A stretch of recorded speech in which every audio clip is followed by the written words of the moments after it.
আমি পড়ানো সরকার ক্লাস 12-এ পড়ি। এখানে আমি খুব কম খরচে একটা কলিং বেল বানিয়েছি। তো এটা বানাতে আমার লেগেছে একটা 9 ভোল্টের ব্যাটারি, এটা বানাতে আমার প্রয়োজন হয়েছে একটা 9 ভোল্টের ব্যাটারি, একটা ডিসি মোটর, একটা সুইচ, একটা ধাতব পাত যেটা আমি একটা কৌটোর মুখ থেকে নিয়েছি, আর এখানে একটা ছোট্ট মতো পিন নিয়েছি যেটাকে আমি ডিসি মোটরের সাথে আটকে দিয়েছি।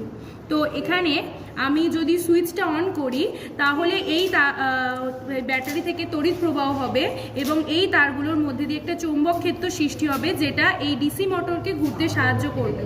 তাহলে আমি এখানে সুইচটা অন করছি।